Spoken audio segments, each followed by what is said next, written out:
नाज़रीन, आप सबका हालात बंगाल और न्यूज़ टक इंडिया में स्वागत है। मैं अशफाक। जैसे कि आपको बता दें कि आने वाले 21 अगस्त को नेताजी इंडोर स्टेडियम में इमाम और मुअज्जिन कॉन्फ्रेंस होने जा रहा है, जिसमें पश्चिम बंगाल के मुख्यमंत्री ममता बनर्जी और कोलकाता के मेयर फिरहाद हकीम समेत कई नामी गिरामी हस्ती मौजूद रहेंगे। और बताया यह जाता है कि पश्चिम बंगाल के कमोबेश 50 से 60 हजार इमाम और मुअज्जिन नेताजी इंडोर स्टेडियम में मौजूद रहेंगे। और ये ऐसा माना जा रहा है कि शायद उस दिन मुख्यमंत्री ममता बनर्जी इमामों को लुभाने के लिए या फिर इमामों के हक में कुछ अहम फैसले करे। हो सकता है कि वक्फ बोर्ड की ओर से जो इमामों को जो भत्ता दिया जाता है इमाम और मुअज्जिन को, शायद उसमें इजाफा किया जाए, बढ़ोतरी की जाए, और इसका ऐलान उस दिन पश्चिम बंगाल के मुख्यमंत्री ममता बनर्जी करेंगी। लेकिन ये हो सकता है, होगा कि नहीं, ये 21 तारीख को पता चलेगा। इस पर बहरकैफ ज्यादा जानकारी के लिए इस वक्त हमारे साथ है पश्चिम बंगाल के मशहूर मारूफ आलिम दीन और मशहूर इस्लामिक स्कॉलर मुफ्ती खालिद आजम हैदरी साहब। मुफ्ती साहब, बहुत बहुत शुक्रिया, आपने कीमती वक्त दिया। हजरत, मैं एक चीज जानना चाहता हूं कि तकरीबन 12 साल का वक्फा हो चुका है जो पश्चिम बंगाल में जो टीएमसी की सरकार है, लेकिन इस वक्त जो चुनाव लगता है कि 2024 में जो लोकसभा चुनाव है, 6-7 महीना बाकी है, और इस वक्त जो इमाम और मुअज्जिन कॉन्फ्रेंस जो नेताजी इंडोर स्टेडियम में होने जा रहा है, क्या इसके पीछे कोई सियासी मकासद है? और आप खुद भी इमाम है, आलिम है, इस्लामिक स्कॉलर है, तो क्या लगता है क्या होना चाहिए? बहुत बहुत शुक्रिया। हालात बंगाल का, सबसे पहले हम इस बात की वजाहत कर दें कि इमाम और अइम्मा कराम हमारे लिए काबिल इज्जत, काबिल एहतराम शख्सियतें होती हैं। बेशक। और हम लोग मस्जिदों में उनके पीछे नमाज पढ़ते हैं, और मुसलमान किसी न किसी तरह आप देखेंगे उनकी इज्जत हर हाल में करने के वो मुतमन्नी रहते हैं, करते हैं। अगर कोई इमाम साहब को नाजेबा जुमला कह दे तो भी मुक्तदी हजरात बर्दाश्त नहीं करते हैं जी। ये और बात है कि आजकल जो हम देख रहे हैं इमामों की तनख्वाह बहुत ही मामूली है, और उसमें इमामों की तनख्वाह के इजाफे का मसला और उसको बढ़ाने का जो मसला है, ये हर हाल में काबिल गौर नहीं बल्कि काबिल अमल पहलू है। तमाम मुसलमानों की जिम्मेदारी है कि जो मसाजिद के अइम्मा इकराम हैं, या ये कि और लोग दीनी काम से जो जुड़े हैं, मदरसों में जो असातिज़ा हैं जिनकी मामूली तनख्वाह है, उस तनख्वाह में अपने तौर पर इजाफा करें। ये उनकी जिम्मेदारी है। रह गई बात जो आप अभी सवाल कर रहे हैं मुख्यमंत्री के बारे में, जी। मोहतरमा ममता बनर्जी हमारे लिए काबिल इज्जत वजीर आला है, जी। और इसमें कोई शक नहीं कि बंगाल में वो सबको लेकर आगे चलती है और मुसलमानों के साथ भी है। ये अच्छी बात है। लेकिन जो आपने सवाल किया कि 12 साल का जो वक्फा है, जी, हमारे मोहतरमा ममता बनर्जी साहबा ने उस वक्त ये वादा किया था उसी नेताजी इंडोर स्टेडियम में इमामों की तनख्वाह और उनकी रिहाइश के सिलसिले में कि उनके लिए रिहाइश का इंतजाम किया जाएगा और भी दूसरी बहुत सारी फैसिलिटी दी जाएंगी। लेकिन अब तक ये अमल में नहीं आया, और अभी जो वो एक बड़ा कॉन्फ्रेंस होने जा रहा है, मुझे भी इस तरह की खबर मिली है, तो कहां तक ये अमल होगा ये हम कह नहीं सकते हैं, क्योंकि आने वाले दिनों में आप देख लेंगे। ताहम उम्मीद तो यही है कि ममता बनर्जी अइम्मा के इकराम के बारे में कुछ अच्छा ऐलान करेंगी। हाँ, ये उम्मीद है। लेकिन यहाँ पर 2-3 बात ज़हन में रखिएगा। जी। एक बात तो यह है कि जो अइम्मा इकराम डायरेक्ट मैनेजमेंट मस्जिदों के अइम्मा इकराम हैं, माने जो मस्जिदें डायरेक्ट वक्फ बोर्ड में हैं, और जैसे कुछ मस्जिदें हैं कि उसके अलग से मतवल्ली हैं, और कुछ मस्जिदें, ज्यादातर मस्जिदें वो कमेटी के ऊपर हमारे यहाँ कायम दायम है। तो जो मस्जिदें वक्फ बोर्ड के अंदर हैं, जी, उनके इमामों की तनख्वाह तो बहुत ही मामूली है। क्या तनख्वाह है? 5,000 रुपए उनकी तनख्वाह, और हर महीना 500 रुपए बढ़ता था। ये रेजोल्यूशन पास हुआ था जिस वक्त वो मिनिस्टर अब्दुल सत्तार साहब थे। वो 5 साल रुक गया।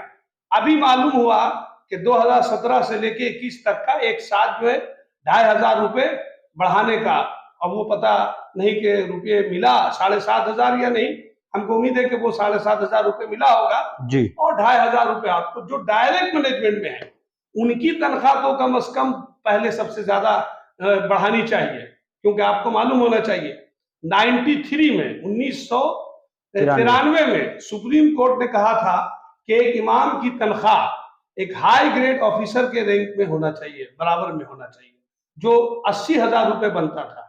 उस वक्त ये डिमांड किया गया था दिल्ली वक्फ बोर्ड में, वहां के तमाम जिम्मेदारों ने, इमाम कराम ने, कि कम से कम 25,000 रुपए दिया जाए।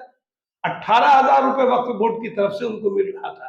इसी तरह कर्नाटका में देखिए, पंजाब में देखिए, इमामों की तनख्वाह माकूल है। ये मगरबी बंगाल का जो वक्फ बोर्ड है, इनकी आमदनी है, और माशाअल्लाह एक एक बोर्ड की अच्छी खासी एक एक वक्फ बोर्ड की अच्छी खासी आमदनी है। इमामों की तनख्वाह इतनी मामूली क्यों है, जो लोग डायरेक्ट मैनेजमेंट में है? तो हमारा ये मुतालबा है कि 25,000 रुपए उनकी तनख्वाह होनी चाहिए, जो डायरेक्ट मैनेजमेंट में है, वक्फ बोर्ड में है। अच्छा। और जो लोग इमाम हजरात कमेटी में हैं, ये कमेटी के तहत है या मुतवल्ली के तहत है, उनको भी 25,000 रुपए तनख्वाह देनी चाहिए, मुअज्जिन को 15,000 रुपए। अब 25,000 रुपए भी तो आप देखिएगा कि इस महंगाई में बहुत कम है।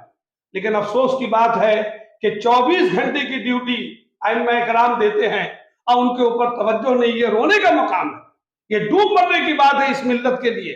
हमारी सरकार की जिम्मेदारी है कि इमामों के लिए रिहाइश का इंतजाम करे, मेडिकल सहूलियात का सही से इंतजाम करे, और 24 घंटे ड्यूटी देते हैं। वो भी तो हमारे इस मुल्क के बासी हैं, वो भी वोट देते हैं, हक रखते हैं।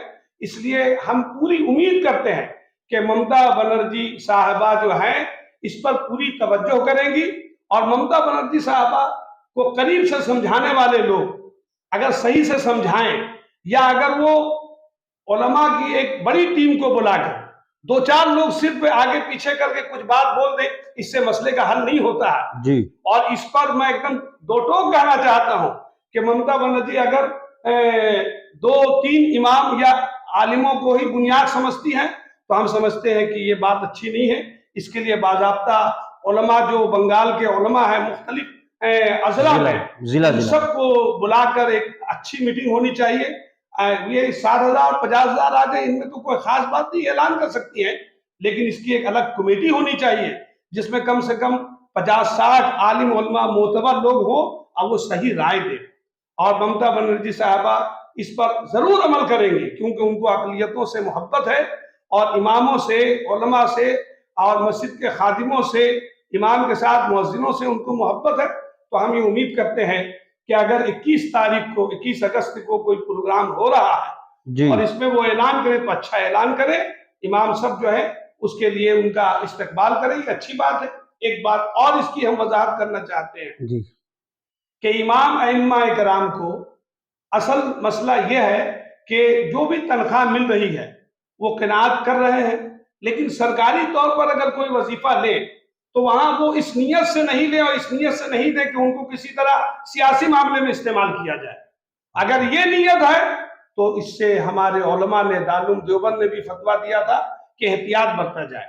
और अगर वो अपने मामले में बिल्कुल ये है फ्री है, अपने मामले में बिल्कुल गैर हिमायती है, क्योंकि सियासत में अक्सर देखिएगा कि वो हिमायत की बुनियाद पे कोई काम करे या लिया जाए तो ये बेहतर नहीं होगा।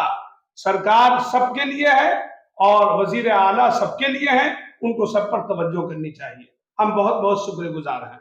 बहुत शुक्रिया। तो ये थे इस्लामिक स्कॉलर हजरत मौलाना मुफ्ती खालिद आजम हैदरी साहब। उन्होंने कहा कि ममता बनर्जी को कम से कम 25,000 रुपया पश्चिम बंगाल के इमामों का जो महाना वक्फ बोर्ड के थ्रू मिलना चाहिए। साथ ही साथ इन्होंने इमामों से भी कहा है कि आप लोग, सरकार जो भी आपको भत्ता दे या 21 तारीख को जो भी बेहतर से बेहतर ऐलान हो, आप लोग गैर जानिबदार रहे और किसी भी सियासी पार्टी का पक्षपात ना करें।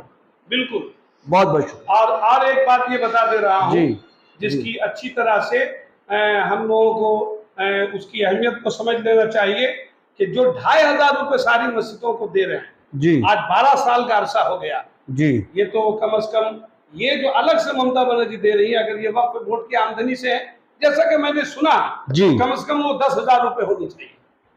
कम से कम उसको में उसमें इजाफा हो, ताकि इमाम लोग अपनी माशी हालत को बेहतर बना सकें। बस इन्हीं बातों के साथ हम अपनी बात को खत्म करते हैं।